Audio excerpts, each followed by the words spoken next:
Shalom sahabat ibadah, apa kabarnya hari ini? Kiranya kita terus merasakan sukacita yang datang dari Tuhan. Di hari ke-121 kebersamaan kita dalam gerakan baca, dengar Alkitab atau ibadah. Kembali lagi bersama dengan saya, Pendeta Budi dari Gereja Betani Indonesia. Bacaan hari ini berasal dari 1 Raja-Raja pasal yang ke-8, yaitu tentang pentabisan bait suci. Sesuai janjinya, Tuhan membangun bait suci melalui Salomo. Salomo membawa tabut Tuhan, tabut perjanjian ke bait suci, dan barang-barang dari kemah suci juga dipindahkan ke tempat itu.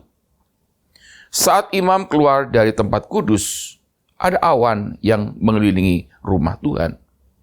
Hal ini sama seperti saat Tuhan menunjukkan kehadirannya kepada manusia melalui awan yang menutupi Gunung Sinai. Ketika ia memberikan 10 perintah Allah dan juga melalui awan yang tinggal di kemah suci di padang gurun. Kemuliaan Tuhan juga memenuhi bait suci. Kemudian Salomo berkata sambil menghadap umat di depan mezbah Tuhan dan berdoa ke arah surga. Sekalipun terjadi kelaparan atau wabah penyakit karena dosa, atau jika dikalahkan, bahkan jika menjadi tawanan dan dibawa ke negara musuh. Jikalau umat berdoa ke arah bait suci, Salomo mendoakan agar doa mereka akan didengarkan Allah. Bisa dikatakan inilah juga yang menjadi dasar doa Daniel bagi Yerusalem. Salomo pun berdoa agar jika ada orang asing yang bukan bangsa Israel datang ke bait suci untuk berdoa dan memandang kepada Tuhan, Tuhan akan mendengarkannya sehingga menjadikan mereka takut kepada Dia. Doa Salomo yang merangkul bangsa-bangsa asing ini sangatlah mengesankan. Dia berdoa agar rahmat Tuhan segala bangsa datang ke semua orang dan agar semua manusia dapat kembali kepada Tuhan. Setelah Salomo selesai berdoa dengan menghadap ke bait suci, kemudian dia memberkati jemaat. Salomo memuji Tuhan dan memohon agar Tuhan yang telah menyertai sejak zaman nenek moyang untuk tidak meninggalkan mereka. Dia kemudian meminta bangsa Israel mengabdikan diri mereka kembali dengan berkata, "Hendaklah kamu berpaut kepada Tuhan Allah kita dengan sepenuh hatimu dan dengan hidup menurut segala ketetapannya dan dengan tetap mengikuti segala perintahnya seperti pada hari ini." Ya, hal ini sangat mendasar. Apa gunanya umat memberi persembahan jika hati mereka tidak berpaut kepada Tuhan? Jika hati umat tidak berpaut kepada Tuhan, maka betapapun indahnya bait suci itu, Tuhan tidak akan bersemayam di sana. Mari kita pikirkan, seperti apakah bait suci bagi kita? Sambil membaca 1 Raja-Raja pasal 8 bersama-sama dalam ibadah.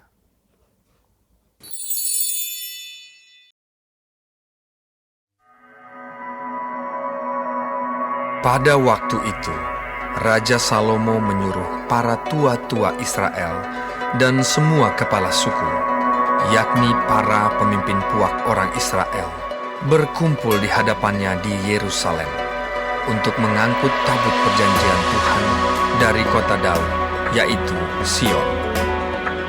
Maka pada hari raya di bulan Etanim, yakni bulan ke-7, berkumpullah di hadapan Raja Salomo semua orang Israel. Setelah semua tua-tua Israel datang, maka imam-imam mengangkat tabut itu. Mereka mengangkut tabut Tuhan dan kemah pertemuan dan segala barang kudus yang ada dalam kemah itu. Semuanya itu diangkut oleh imam-imam dan orang-orang Lewi. Tetapi Raja Salomo dan segenap umat Israel yang sudah berkumpul di hadapannya berdiri bersama-sama dengan dia di depan tabut itu dan mempersembahkan kambing domba dan lembu sapi yang tidak terhitung dan tidak terbilang banyaknya. Kemudian imam-imam membawa tabut perjanjian Tuhan itu ke tempatnya di ruang belakang rumah itu, di tempat Maha Kudus, tepat di bawah sayap kerub-kerub. Sebab kerub-kerub itu mengembangkan kedua sayapnya di atas tempat tabut itu, sehingga kerub-kerub itu menudungi tabut serta kayu-kayu pengusungnya dari atas. Kayu-kayu pengusung itu demikian panjangnya, sehingga ujungnya kelihatan dari tempat kudus yang di depan ruang belakang itu, tetapi tidak kelihatan dari luar. Dan disitulah tempatnya sampai hari ini.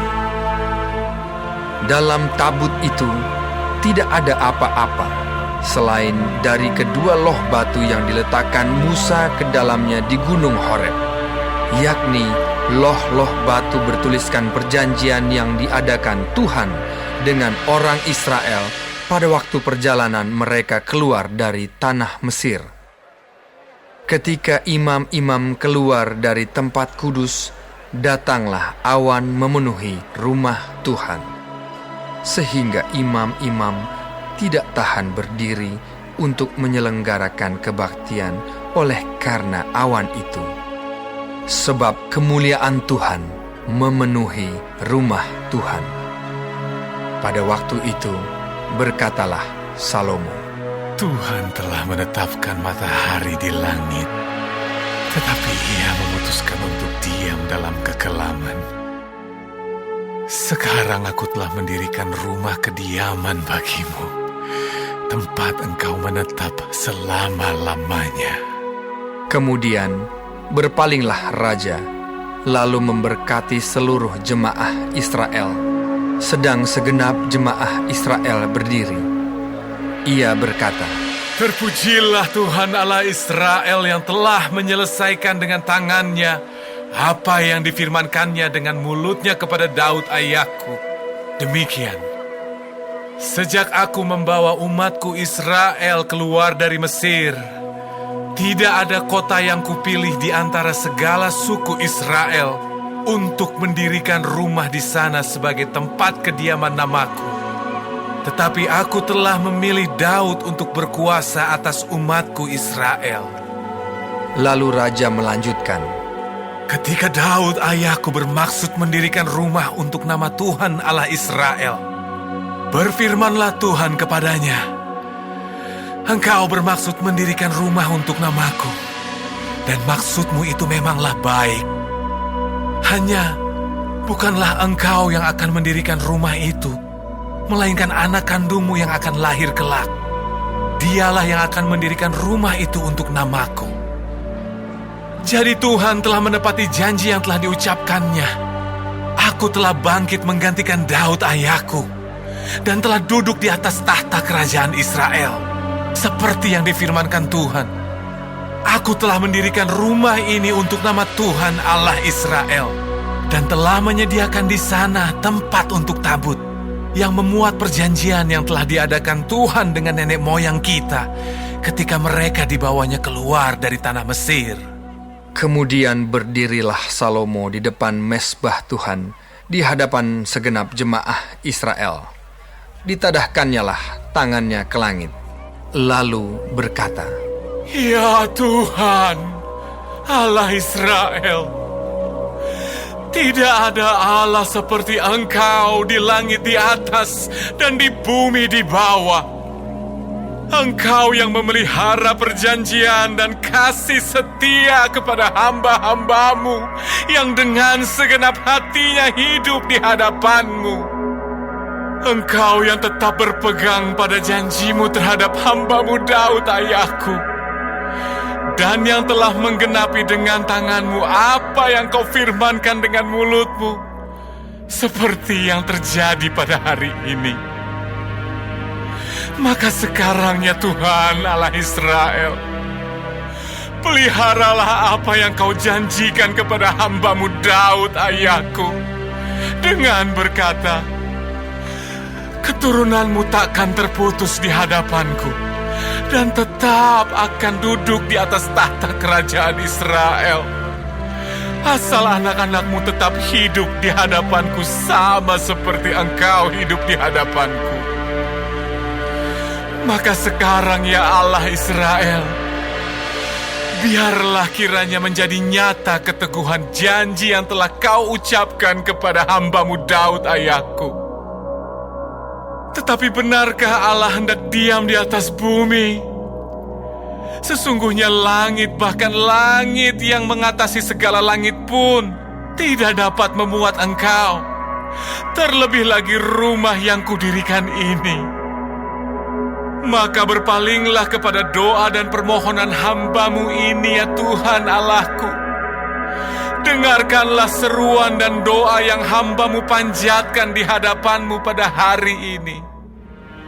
Kiranya mata-Mu terbuka terhadap rumah ini siang dan malam, terhadap tempat yang Kau katakan, namaku akan tinggal di sana. Dengarkanlah doa yang hamba-Mu panjatkan di tempat ini. Dan dengarkanlah permohonan hamba-Mu dan umat-Mu Israel yang mereka panjatkan di tempat ini, bahwa Engkau juga yang mendengarnya di tempat kediaman-Mu di sorga. Dan apabila Engkau mendengarnya, maka Engkau akan mengampuni. Jika seseorang telah berdosa kepada temannya, lalu diwajibkan mengangkat sumpah dengan mengutuk dirinya, dan dia datang bersumpah ke depan mezbah-Mu di dalam rumah ini, maka Engkau pun kiranya mendengarkannya di sorga dan bertindak serta mengadili hamba-hamba-Mu, yakni menyatakan bersalah orang yang bersalah dengan menanggungkan perbuatannya kepada orang itu sendiri, tetapi menyatakan benar orang yang benar dengan memberi pembalasan kepadanya yang sesuai dengan kebenarannya. Apabila umat-Mu Israel terpukul kalah oleh musuhnya karena mereka berdosa kepadamu, kemudian mereka berbalik kepadamu dan mengakui nama-Mu, dan mereka berdoa dan memohon kepadamu di rumah ini, maka Engkau pun kiranya mendengarkannya di sorga dan mengampuni dosa umat-Mu Israel dan mengembalikan mereka ke tanah yang telah Kau berikan kepada nenek moyang mereka. Apabila langit tertutup sehingga tidak ada hujan, sebab mereka berdosa kepadamu, lalu mereka berdoa di tempat ini dan mengakui nama-Mu, dan mereka berbalik dari dosanya, sebab Engkau telah menindas mereka, maka Engkau pun kiranya mendengarkannya di sorga dan mengampuni dosa hamba-hamba-Mu umat-Mu Israel. Karena Engkaulah yang menunjukkan kepada mereka jalan yang baik yang harus mereka ikuti. Dan Engkau kiranya memberikan hujan kepada tanah-Mu yang telah Kau berikan kepada umat-Mu menjadi milik pusaka. Apabila di negeri ini ada kelaparan, apabila ada penyakit sampar, hama, dan penyakit gandum, belalang, atau belalang pelahap, apabila musuh menyesakkan mereka di salah satu kota mereka, apabila ada tulah atau penyakit apapun, lalu seseorang atau segenap umat-Mu Israel ini memanjatkan doa dan permohonan di rumah ini dengan menadahkan tangannya, karena mereka masing-masing mengenal apa yang merisaukan hatinya sendiri, maka Engkau pun kiranya mendengarkannya di sorga, tempat kediaman-Mu yang tetap, dan Engkau kiranya mengampuni, bertindak, dan membalaskan kepada setiap orang sesuai dengan segala kelakuannya, karena Engkau mengenal hatinya. Sebab Engkau sajalah yang mengenal hati semua anak manusia, supaya mereka takut akan Engkau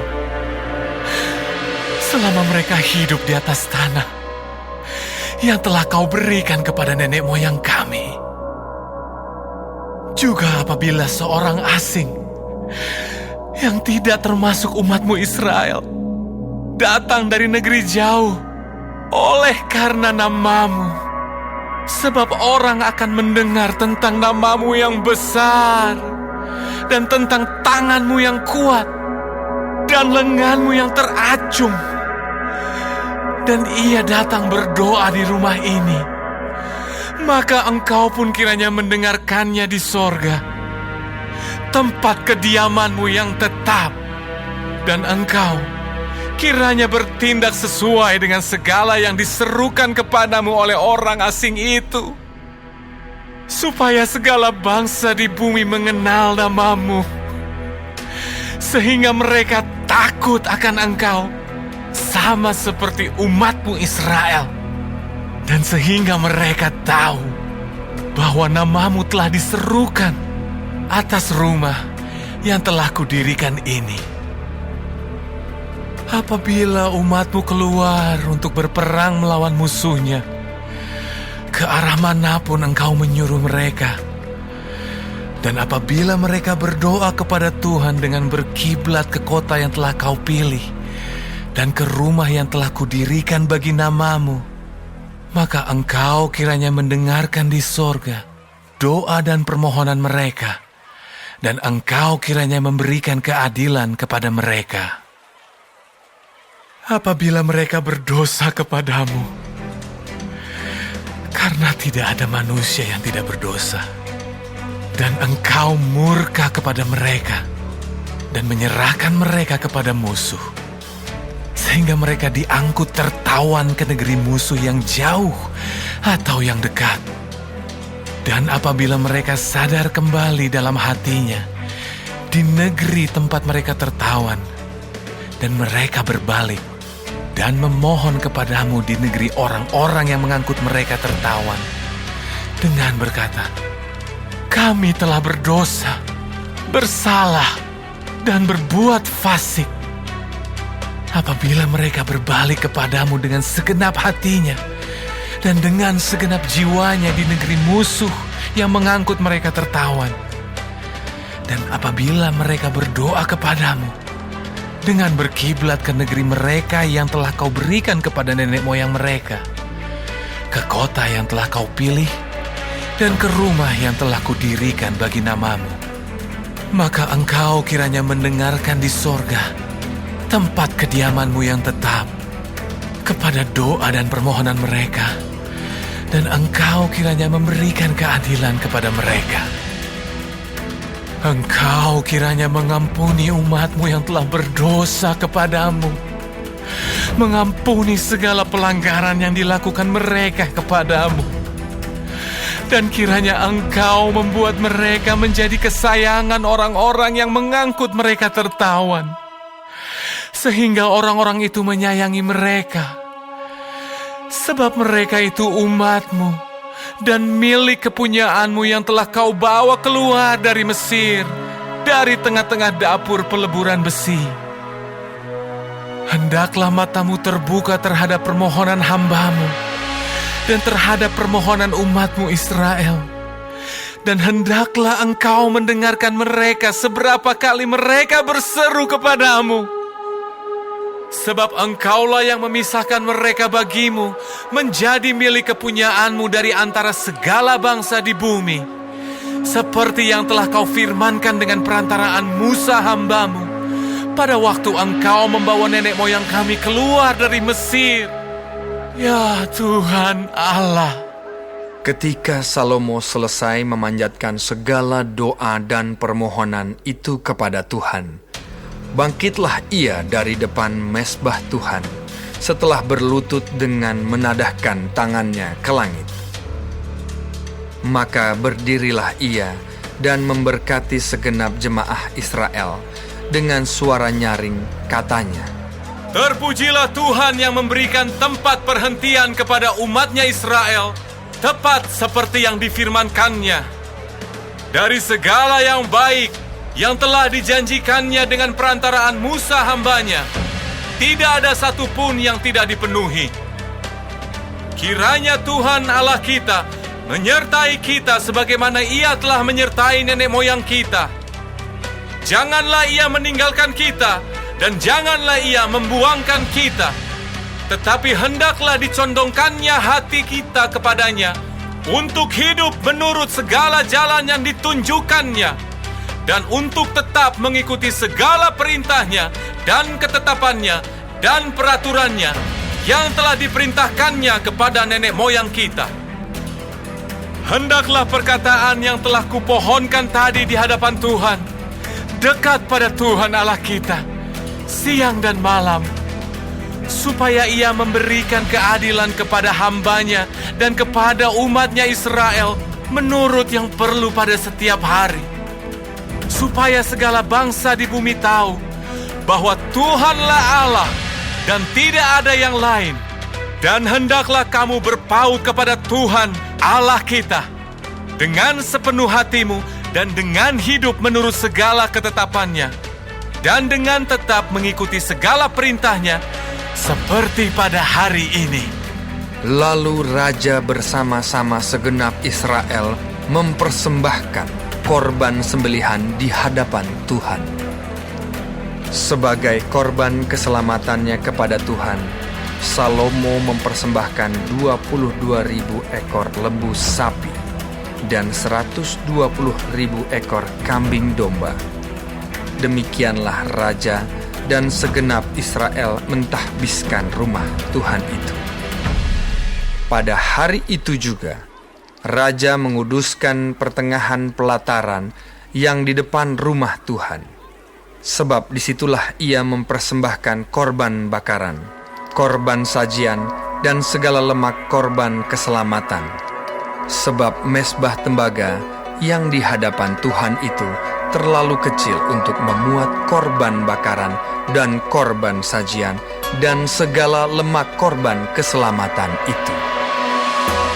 Lalu Salomo mengadakan perayaan pada waktu itu juga di hadapan Tuhan Allah kita selama 7 hari bersama-sama dengan seluruh Israel, suatu jemaah yang besar dari jalan masuk ke Hamat sampai sungai Mesir. Pada hari yang ke-8 disuruhnya bangsa itu pergi, maka mereka memohon berkat untuk raja, lalu pulang ke kemah mereka sambil bersukacita dan bergembira atas segala kebaikan yang telah dilakukan Tuhan kepada Daud hamba-Nya dan kepada orang Israel umat-Nya.